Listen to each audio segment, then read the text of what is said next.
Hello student, welcome on this channel दासावाला physics by Ravi Jangid. आज class 11th NCERT physics से properties of solid material से अपन बहुत ही यूजफुल टॉपिक लेके आए हैं, यंग मॉडुलस ऑफ इलास्टिसिटी। पहली बात तो ये इलास्टिसिटी क्या होती है। अगर किसी भी सब्सटेंस पे अपन फोर्स लगाते हैं और उसमें उसकी लेंथ में या फिर उसके शेप में चेंज आता है और फोर्स रिमूव करने के बाद अगर वो ओरिजिनल शेप ले लेता है, अपनी ओरिजिनल शेप में आ जाता है, this property of substance known as elasticity of substance. मैं दोबारा से बता रहा हूँ। फॉर एग्जांपल, किसी वायर या किसी रबर को अपन ने बाहर से एक्सटर्नल फोर्स लगाया और वो फोर्स रिमूव करने के बाद अगर वो अपनी ओरिजिनल शेप रिटेन कर लेता है, this quality of substance, this quality of material known as elasticity. तो अगर किसी मेटालिक वायर पे एक्सटर्नल फोर्स लगाते हैं तो उसकी लेंथ में थोड़ा सा इंक्रीमेंट होता है, बिल्कुल माइनर इंक्रीमेंट होता है। फॉर एग्जांपल, किसी वायर की लेंथ 10 सेंटीमीटर है और उस पर अपन ने डाउनवर्ड वर्टिकल फोर्स लगाया mg, और जो mg जो फोर्स है उसकी वजह से उसकी लेंथ में थोड़ा बहुत इंक्रीमेंट आएगा। अगर वायर की लेंथ 10 सेंटीमीटर है तो उसका जो इंक्रीमेंट है वो 10.001 सेंटीमीटर होगा। तो डेल्टा एल कैसे निकालेंगे? L dash minus L, L dash कितनी होगी? 10.001 माइनस 10, तो इसका आंसर आ जाएगा 0.001 सेंटीमीटर लेंथ में क्या होगा? इंक्रीमेंट होगा। अगर किसी वायर की लेंथ में इंक्रीमेंट आता है अकॉर्डिंग टू ओरिजिनल लेंथ, इसको बोलते हैं longitudinal strain. Strain, longitudinal strain क्या होता है? Change in length upon original length, इसको बोलेंगे लॉन्गिट्यूडनल स्ट्रेन। और इसकी कोई यूनिट नहीं होती है, ये यूनिटलेस क्वांटिटी है स्ट्रेन। और जैसे ही आप फोर्स लगाओगे वायर पे mg डाउनवर्ड, और उसका जो क्रॉस सेक्शन एरिया है उसके अकॉर्डिंग उस पर क्या लगता है? स्ट्रेस लगता है। तो यहाँ पे डायग्राम में यंग मॉडुलस के अंदर सबसे पहले अपन को पता होना चाहिए कि लॉन्गिट्यूडनल स्ट्रेन क्या होता है। ये वायर नॉर्मल सिचुएशन में है, ओरिजिनल लेंथ कितनी है आपके पास? L है। जैसे ही अपन फोर्स लगाते हैं डाउनवर्ड mg, तो यहाँ पे अपने पास इसकी लेंथ क्या हो गई? L डैश हो गई। तो चेंज इन लेंथ क्या होगा? Delta L, L dash minus L. तो यहाँ पे डेल्टा एल की वैल्यू होगी delta L equal to L dash minus L. ये एल डैश की वैल्यू सपोज दैट 10.001 सेंटीमीटर है और एल कितना होगा यहाँ पे? 10 सेंटीमीटर। तो 10.001 centimetre minus 10 centimetre equal to 0.001 centimetre change in length आ जाएगा। तो यहाँ पे लॉन्गिट्यूडनल स्ट्रेन कितना होगा? Longitudinal strain equal to delta L upon L. इसकी कोई यूनिट नहीं होगी, मीटर से मीटर क्या हो जाएगा? कैंसिल हो जाएगा।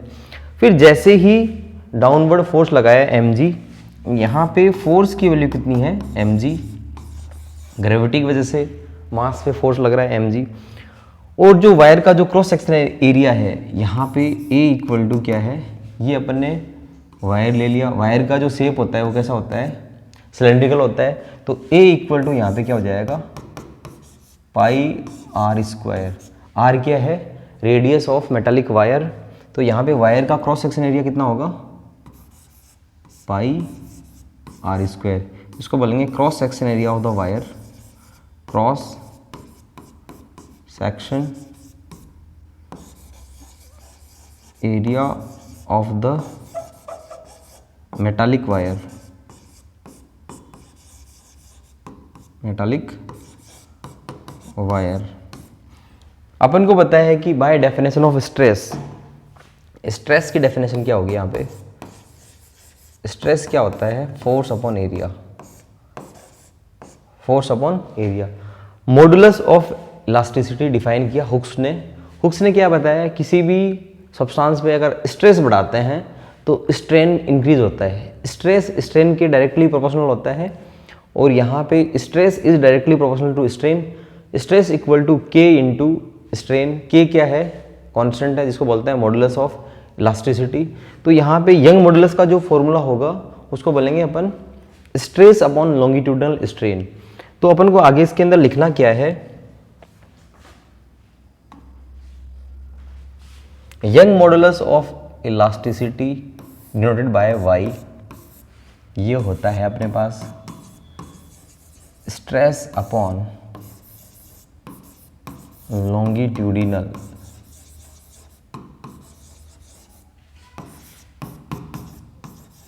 Strain.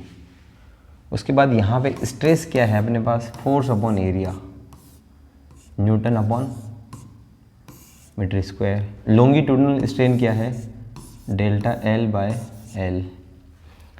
Y is a symbol of Young modulus, Y equal to F into L upon में डेल्टा एल इंटू में ए इक्वल टू एफ की वैल्यू क्या है यहाँ पे M G into L upon में delta L as it is into में pi R square. तो इसका जो फाइनल फॉर्मूला बनेगा यंग मॉडुलस का, वो बनेगा y equal to M G into L, original length है जो, डेल्टा एल क्या है, change in length dot pi R square. तो इस पर काफ़ी बार न्यूमेरिकल पूछा गया है एनुअल में। तो स्टूडेंट ये काफ़ी यूज़फुल टॉपिक है 11th क्लास के लिए, और इसमें हुक्स लॉ का भी नॉलेज होना चाहिए। हुक्स ने बताया कि स्ट्रेस स्ट्रेन के डायरेक्टली प्रोपोर्शनल होता है। अगर स्ट्रेस इंक्रीज होगा तो उसमें स्ट्रेन भी इंक्रीज होगा। एक लिमिट तक सब्सटेंस पे फोर्स लगाना है तब जाके वो प्रोपोर्शनल होगा, और अगर आपने लिमिट से ज़्यादा फोर्स लगा दिया तो उसकी लिमिट ऑफ इलास्टिसिटी क्या हो जाएगी, डैमेज हो जाएगी, और वहाँ पे फ्रैक्चर पॉइंट होगा। जैसे हुक्स का जो ग्राफ था वो ऐसे था, ये आपके पास स्ट्रेन है और ये आपके पास स्ट्रेस है, तो यहाँ तक तो प्रोपोर्शनल है। जैसे आपने ज़्यादा अगर स्ट्रेस लगा दिया तो सब्सटेंस क्या हो जाएगा, यहाँ से ब्रेक हो जाएगा और ये वापस अपनी शेप रिटेन नहीं कर पाएगा, ओरिजिनल शेप में नहीं आ पाएगा।